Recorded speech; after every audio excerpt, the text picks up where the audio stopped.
तो अब आगे बढ़ते हैं।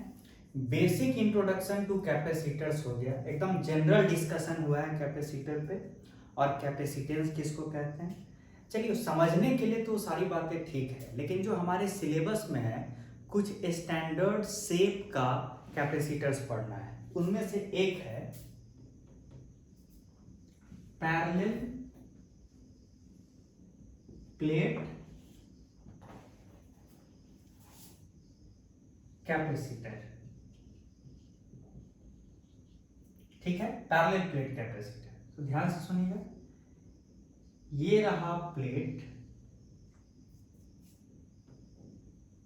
ऐसा होगा ऑफ कोर्स। ये रहा दूसरा plate parallel to each other.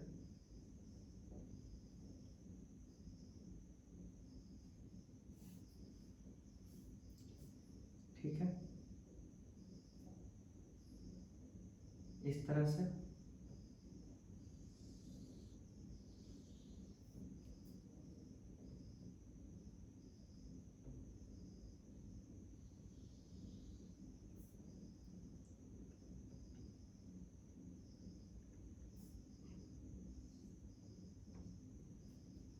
ठीक, ये पैरेलल प्लेट्स हैं।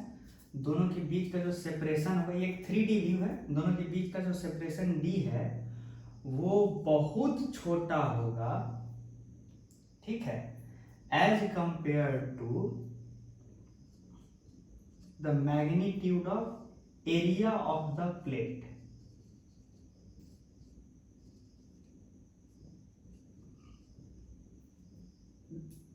ये जो एरिया है ना, ये एरिया ए, इसके तुलना में ये जो गैप है ये काफी कम होगा। ऐसा क्यों माने हैं? सो डैट, क्यों ऐसा माने? So that we can treat the plates practically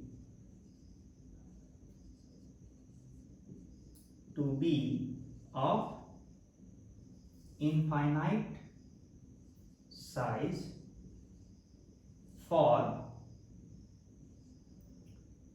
the region, कौन से एरिया के लिए? For the region between the plates. मैंने क्या बोला कि गैप बिटवीन द प्लेट्स काफी छोटा है as compare to the area of the plate. इसका फायदा क्या होगा कि एरिया की तुलना में अगर गैप काफी छोटा है तो हम मान सकते हैं कि जो अंदर वाला जो रीजियन है, साइड से देखिए, प्लेट्स, जैसे ये प्लेट हुआ और ये दूसरा प्लेट हुआ काफी पास पास, तो ये जो यहाँ पे जो एरिया है, यहाँ पे ये जो रीजियन है, for this region the plates will behave like infinite sheets, है कि नहीं? For majority of the region, outside edges वाले इफेक्ट को छोड़ दीजिए, एज के आसपास तो इनफाइनाइट सीट की तरह बिहेव नहीं करेगा, लेकिन फॉर द मेजोरिटी, ऐसे लिखना चाहिए, for the majority of the region, majority region के लिए प्लेट्स इनफाइनाइट सीट्स की तरह बिहेव करेगा। यस, एक्सेप्शन क्या है कि एक्सेप्शन है कि एजेस पे नहीं, नॉट एट एजेस। ठीक है, तो एजेस के आसपास ये इनफाइनाइट प्लेट्स की तरह बिहेव नहीं करेगा, लेकिन मेजोरिटी पोर्शन के लिए ये इनफाइनाइट सीट्स की तरह बिहेव करेगा। अच्छा, ये सिचुएशन है। अब आप ही बताइए कि अगर बाय डेफिनेशन अगर पहला प्लेट पे क्यू रखता हूं, दूसरा पे माइनस क्यू, तो कैसे डिस्ट्रीब्यूट होगा? अब आगे से हम लोग पूरा ये 3 डायमेंशनल चीजें नहीं दिखाएंगे, तो ये बैक साइड वाला जो ये सारा चीज है, इसको मान लीजिए ये हटा दिए, हम बस साइड व्यू दिखा रहे हैं। साइड से तो प्लेट ऐसा ही दिखाई देगा ना, है ना। साइड से, टोटल साइड से देखिए, मतलब मान लीजिए इसको, मेरे हाथों को देखिए तो आपको दो बार ही तो दिखाई देगा, ऐसा और ऐसा, है कि नहीं? इस टाइप से नहीं दिखाई देगा। अब बताइए, इक्वल एंड अपोजिट चार्जेस दोनों प्लेट्स पे रख दिए, मेटालिक प्लेट्स, कंडक्टर है। चार्ज का डिस्ट्रीब्यूशन क्या होगा? Q plus minus Q, that is 0 divided by 2, 0 divided by 2, याद आ रहा है? यहाँ Q होगा, यहाँ माइनस Q होगा, मतलब शॉर्ट में बोला जाए तो यहाँ पे प्लस चार्ज यानी पूरा प्लस Q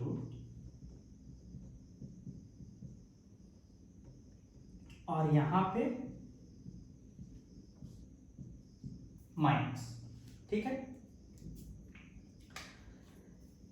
अब आप ही बताइए कि ये रहा electric field lines for the majority portion, बस लास्ट में जाते जाते क्या होगा कि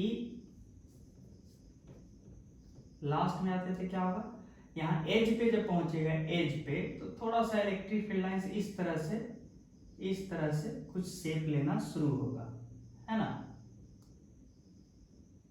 इस तरह से शेप लेना शुरू होगा। सिमिलरली यहाँ पे एज पे जब आइएगा तो एज से ऐसे 90 डिग्री से निकलेगा, ऐसे, तो इस तरह का सिचुएशन कुछ होगा, ऐसा होगा। एक लमसम सा एक आइडिया बताएं, ठीक है, कि near the edges electric field lines perpendicular to the plates नहीं होगा, in fact perpendicular to the edge होगा, यहाँ पे जो एज है उसके परपेंडिकुलर होगा, मतलब near the edges field lines will not be parallel to each other, और प्लेट का जो सरफेस है उसके परपेंडिकुलर ना होके एज के परपेंडिकुलर होगा, ठीक है। ये है एक तरह का सिचुएशन। अब अगर गैप है d, चार्ज है यहाँ q पूरे पे, यहाँ माइनस q, तो बताइए, तो अगर ये इनफाइनाइट प्लेट की तरह बिहेव कर रहा है ये, तो अंदर में किसी भी एक जनरल पॉइंट P पे इलेक्ट्रिक फील्ड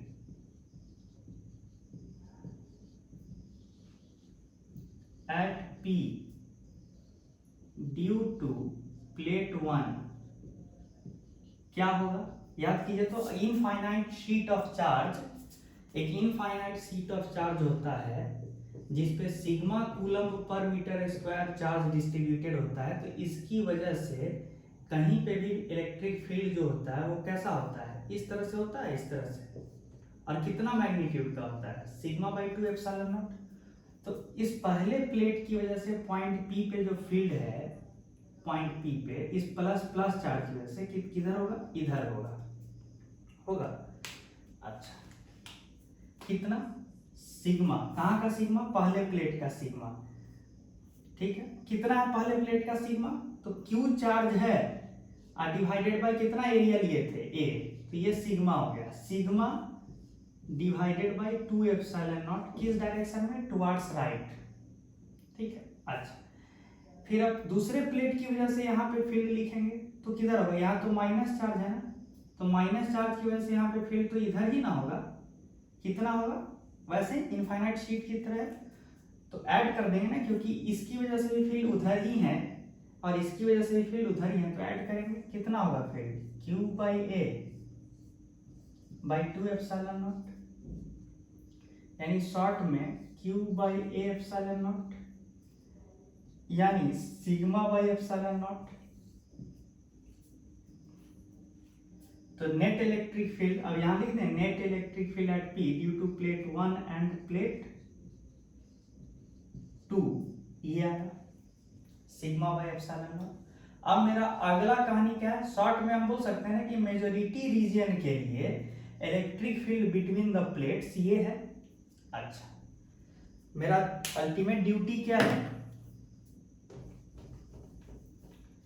क्या निकालना? कैपेसिटेंस, याद आ रहा है? कैपेसिटेंस किसका? स्पेयर ऑफ कंडक्टर का। कैसे निकालेंगे? Charge Q divided by potential difference, यहां है प्लस Q और यहां है माइनस Q। अच्छा, पोटेंशियल डिफरेंस कैसे निकालें? कैपेसिटेंस निकालने के लिए तो हमको ये पोटेंशियल डिफरेंस चाहिए। पोटेंशियल डिफरेंस कैसे निकालते हैं? किस किस का पोटेंशियल डिफरेंस लिखना होता है? जो प्लेट प्लस चार्ज कैरी कर रहा है उसका पोटेंशियल घटे माइनस चार्ज कैरी करने वाला का पोटेंशियल ही ना पोटेंशियल डिफरेंस देगा। तो देखिए अंदर में इलेक्ट्रिक फील्ड इतना है जो कि कांस्टेंट है, तो electric field multiplied by this gap gives me potential difference. और भी बेसिक से अगर जाइए तो भाई इलेक्ट्रिक फील्ड के उल्टा डायरेक्शन में चलिए, ऐसे चलिएगा तो आपको वर्क करना होगा। कितना वर्क करना होगा? 1 कूलम्ब चार्ज पे। तो इलेक्ट्रिक फील्ड मल्टीप्लाइड बाय ये दूरी जो d है, ये इलेक्ट्रिक फील्ड गुने d, तो पोटेंशियल डिफरेंस कितना होगा दोनों प्लेट के बीच? सिग्मा बाय एप्सिलॉन नॉट गुने d। ये हो गया इलेक्ट्रिक फील्ड गुने दूरी d gives me potential difference between the plates. अच्छा Q सिग्मा क्या था? Q बाई ए, ये एप्सिलॉन नॉट ऊपर चला जाएगा इंटू डी, Q से Q कट गया तो आया कितना? A epsilon not by D. तो साफ साफ दिख रहा है कि capacitance C of this pair of conductors that is parallel plate capacitor का जो कैपेसिटेंस है वो कितना निकल के आया? Area A of the plate multiplied by epsilon naught vacuum permittivity divided by gap between the plates। ये हुआ। देख रहे हैं जो चीज हम लोग थ्योरेटिकली डिस्कस किए थे लास्ट लेक्चर में, क्या किए थे कि कैपेसिटेंस जो होता है वो ज्योमेट्री और मीडियम और ओरिएंटेशन ऑफ द कंडक्टर पे डिपेंड करता है। वो चीज यहाँ निकल के आया। देखिए एरिया ए किसका होता है? प्लेट का एरिया है। एप्सिलॉन नॉट मीडियम जो आसपास जो मीडियम है उसका परमिटिविटी है, तो हम क्या माने हैं? वैक्यूम माने हैं, तो उसका इलेक्ट्रिक परमिटिविटी एप्सिलॉन नॉट। और डी क्या है? दोनों प्लेट के बीच का सेपरेशन अर्थात ओरिएंटेशन की कैसे रखा हुआ है प्लेट, ठीक है। और साथ में एक चीज आप क्या माने हैं कि दोनों प्लेट, आप दोनों क्या माने? दोनों प्लेट फेस टू फेस है, ठीक है। अगर मान लीजिए दोनों प्लेट को हम ऐसे घुमा दें ऐसे, तो तब तो इलेक्ट्रिक फील्ड लाइंस का पैटर्न बदल जाएगा? नहीं बदल जाएगा। ये प्लेट अभी ऐसा है तो पूरा जितना फील्ड लाइन यहाँ से निकला वो यहाँ टर्मिनेट कर गया, जितना यहाँ से निकला ये टर्मिनेट कर गया, पूरा पेयर बाय पेयर मैच कर रहा है। लेकिन हम इसको ऐसे कर दें तो फिर तो फेस टू फेस मैच नहीं करेगा, तब इलेक्ट्रिक फील्ड लाइंस का पैटर्न बड़ा डिस्टॉर्टेड हो जाएगा। और उस केस में जब पोटेंशियल डिफरेंस निकालेंगे तो अलग आएगा। तो दोनों प्लेट को एक दूसरे को फेस भी करना होगा, फेस टू फेस ऐसे ओवरलैप करना होगा इस तरह से, फेस टू फेस ऐसे, तब जाके ये कैपेसिटेंस आएगा। तो इसीलिए ना आप क्या बोले कि ये जो कैपेसिटेंस है ये area of the plate, gap between the plate और medium in the surrounding region जो है उस सब पे डिपेंड कर रहा है कैपेसिटेंस। इसीलिए हम लास्ट लेक्चर में बोले थे कि capacitance is a function of geometry of the conductor, area, orientation of the conductors and separation. तो सेपरेशन साथ में ये चीज ऐसे होगा तो ये वैल्यू नहीं आ पाएगा, ये एकदम फेस टू फेस ऐसे होना चाहिए तभी फील्ड लाइन ऐसे होगा। और मीडियम, ये इंपॉर्टेंट रिजल्ट है, याद रखिएगा। ये चीज समझ में आ गया होगा।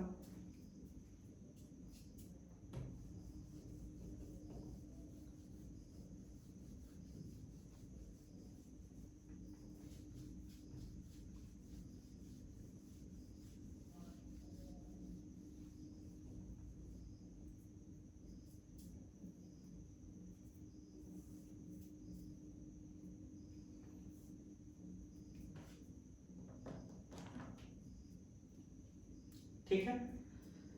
अच्छा, बच्चों के मन में डाउट आता है कि if we consider the real situation,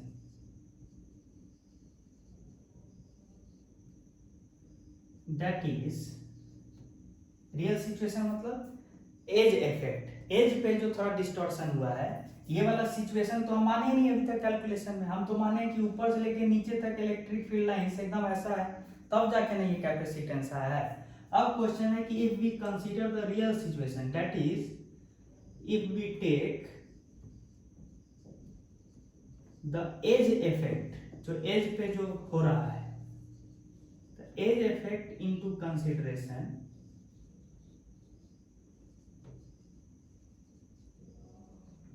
then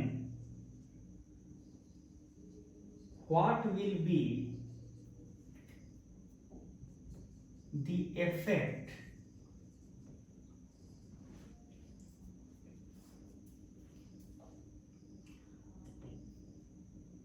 on the value of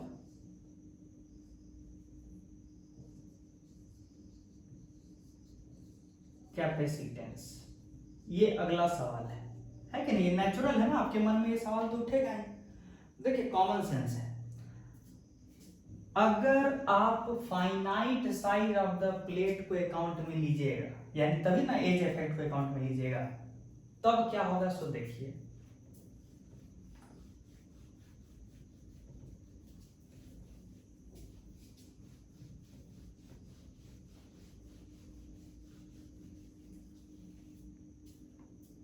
तब देखिए तब क्या होगा।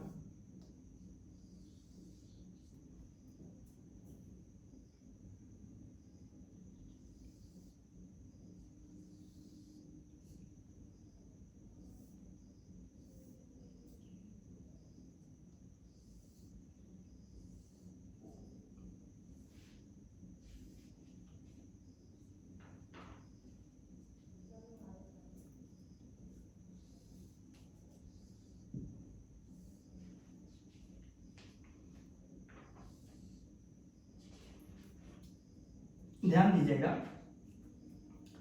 अब अगर इस पे आप प्लस क्यू चार्ज डालिएगा और इस पे क्या कीजिएगा, यहाँ पे दिखेगा नहीं आपको, यहाँ माइनस क्यू चार्ज होगा। तो एक चीज आप ध्यान दीजिए, आप पढ़े थे ना कि लास्ट लेक्चर में, याद है लास्ट पहले जब प्रॉपर्टीज ऑफ कंडक्टर्स डिस्कस हो रहा था, कि यहाँ जो एज है, एज अगर उसको आप गौर से देखिए तो ऐसा है ना, ऐसा ऐसा ऐसा, थोड़ा सा इसको आप मैग्नीफाई कीजिए, एज को मैग्नीफाई कीजिए, इस रीजन को मैग्नीफाई कीजिए, तो आपको चीजें ऐसा दिखाई देगा, ऐसा ऐसा, ये घूमता हुआ ऐसा। तो यहाँ पे जो सरफेस है, यहाँ पे एज पे जो सरफेस है वो एक कॉन्वेक्स टाइप का सरफेस है, लेकिन ऐसा कॉन्वेक्स जिसका रेडियस ऑफ कर्वेचर काफी कम है, मतलब बड़ा तेजी से शार्प टर्न ले रहा है। तो एज के आसपास जो सरफेस है बहुत तेजी से शार्प टर्न ले रहा है, तो रेडियस ऑफ कर्वेचर काफी कम है। आप पढ़े थे ना कि जब आप चार्ज किसी कंडक्टर पे रखते हैं तो चार्जेस का कंसंट्रेशन वहां बढ़ जाता है जहां पे कॉन्वेक्स सरफेस का रेडियस ऑफ कर्वेचर कम होता है। तो यहाँ पे एज पे तो एकदम बहुत शार्प टर्न है, या फील कर रहे हैं? तो चार्जेस का डिस्ट्रीब्यूशन, चार्जेस का जो कंसंट्रेशन है रिलेटिवली यहाँ ज्यादा हो जाएगा एज कंपेयर टू जब आप माने थे कि ये इनफाइनाइट है। इनफाइनाइट में क्या होता है कि तब तो हर जगह चार्ज यूनिफॉर्मली डिस्ट्रीब्यूट होता है, क्योंकि एज आता ही नहीं कहीं। इनफाइनाइट में तो ये एज आता ही नहीं। रियल सिचुएशन में तो एज है, और एज के आसपास रेडियस ऑफ कर्वेचर काफी कम है, और शेप का जो शेप है यहाँ एज का कॉन्वेक्स टाइप का है। अगर आप मैग्नीफाई करके देखिए चीजों को, तो तब तो यहाँ चार्जेस का डेंसिटी यहाँ ज्यादा होगा, ठीक है ना? तो यहाँ ऐसे ऐसे ऐसे ऐसे, इस तरह से ऐसे ऐसे ऐसे, यही चीज ये बता रहे हैं, ये फील्ड लाइंस होगा, ठीक है? ये समझ में आ रहा होगा। सिमिलरली नीचे भी होगा वो कहानी, ऐसे और पीछे से दिखाना होगा, है ना? पीछे वाला चीज ऐसे दिखा दीजिए। अब इसका मतलब आप क्या समझे कि बीच में जो ये सब एरिया है, ये सब यहाँ पे चार्जेस का डिस्ट्रीब्यूशन रिलेटिवली, चार्जेस का जो डेंसिटी है रिलेटिवली कम हो जाएगा यहाँ की तुलना में। एक्चुअल सिनेरियो में तो यहाँ पे चार्जेस का डिस्ट्रीब्यूशन कम हो जाएगा पर यूनिट एरिया। तो इसका मतलब है कि आप थोड़ा ध्यान दीजिए, हम जानबूझ के क्या करते हैं कि मिड रीजन में चले जाते हैं, प्लेट के बीचों बीच जहाँ पे सिमेट्री अब भी एग्जिस्ट कर रहा है। तो प्लेट के बीचों बीच अगर जाइए तो फील्ड लाइंस बनाइएगा तो कैसा बनेगा बीचों बीच, माने यहाँ प्लस और यहाँ प्लस का डिस्ट्रीब्यूशन ज्यादा है, लेकिन सिमेट्री से जो मिड रीजन है यहाँ, समझ में आ रहा है ना, यहाँ मिड रीजन में तो इलेक्ट्रिक फील्ड लाइन जैसा ऐसे चला होगा ऐसे गया होगा, समझ में आ रहा है। लेकिन यहाँ पे चार्ज का डेंसिटी कम हो चुका है मिड रीजन में, यहाँ पे चूंकि चार्ज का सरफेस चार्ज का डेंसिटी कम हो गया है, क्योंकि यहाँ डेंसिटी बढ़ा है, यहाँ डेंसिटी कम हुआ है, यानी सिग्मा घटा है यहाँ का, तो इलेक्ट्रिक फील्ड का स्ट्रेंथ भी घटा है यहाँ का। और अगर ये गैप डी है तो मिड रीजन में तो फील्ड लाइन ऐसे ही होगा perpendicular to the plates, gap D और इलेक्ट्रिक फील्ड ई है, तो पोटेंशियल डिफरेंस क्या होगा दोनों के बीच, ई इंटू डी। लेकिन चूंकि चार्ज डेंसिटी यहाँ पे कम है इस एरिया में मिड रीजन में, सरफेस चार्ज डेंसिटी, तो फिर ई भी कम है, ई कम है तो ये जो है कम हो गया है, कौन सा पोटेंशियल डिफरेंस, किसके तुलना में, और जो हम इनफाइनाइट वाला चीज शेप मान लिए थे उसके तुलना में ओरिजिनल सिनेरियो में पोटेंशियल डिफरेंस कम होगा थ्योरेटिकल वैल्यू से। इसका मतलब कैपेसिटेंस का डेफिनेशन याद है, charge Q divided by potential difference. तो पिछला बार के तुलना में अभी पोटेंशियल डिफरेंस कम है, original potential actual potential difference is less than calculated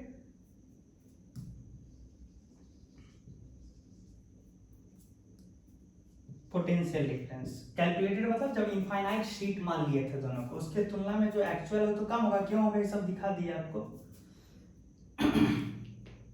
तो this implies that C actual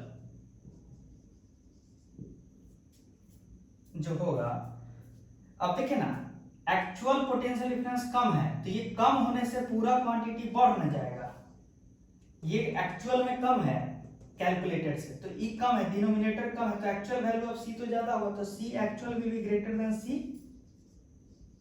calculated. तो कंपैरेटिव एनालिसिस आप कर सकते हैं, एग्जैक्ट वैल्यू निकालने के लिए तो और भी डिटेल में जाना होगा आपको, कैपेसिटेंस का एक्चुअल वैल्यू निकालने में तो आपको और डिटेल में चला जाना होगा, लेकिन कंपैरेटिवली आपको इतना चीज थ्योरेटिकली दिख रहा है कि जो एक्चुअल में हो रहा है कैपेसिटेंस का जो वैल्यू निकल के आएगा वो ज्यादा आएगा एज कंपेयर टू जो कैलकुलेट किए हैं। ये सब भी पूछा जा सकता है कि नहीं। अब क्यों हुआ है तो ये दिख रहा है, पोटेंशियल डिफरेंस जो ओरिजिनली हो रहा है वो कम है, potential difference between the plates. क्यों कम है, क्योंकि ज्यादातर चार्ज एज पे डिस्ट्रीब्यूट होगा, जो हम पढ़े थे प्रॉपर्टीज ऑफ कंडक्टर में। एज अ रिजल्ट यहाँ अंदर का जो सिग्मा है घट जाएगा और आसपास का इलेक्ट्रिक फील्ड का स्ट्रेंथ घट जाएगा, और इलेक्ट्रिक फील्ड का स्ट्रेंथ घट जाएगा तो दोनों प्लेट के बीच का पोटेंशियल डिफरेंस घट जाएगा। तो ये है राम कहानी, है कि नहीं। तो ये हुआ पैरेलल प्लेट कैपेसिटर। इस पे और भी बहुत सारा सवाल बन सकता है, लेकिन उसको हम लोग अगले क्लास में डिस्कस करेंगे। Different aspects of parallel plate capacitors discussion होगा, लेकिन अगली क्लास में, ठीक है, ओके।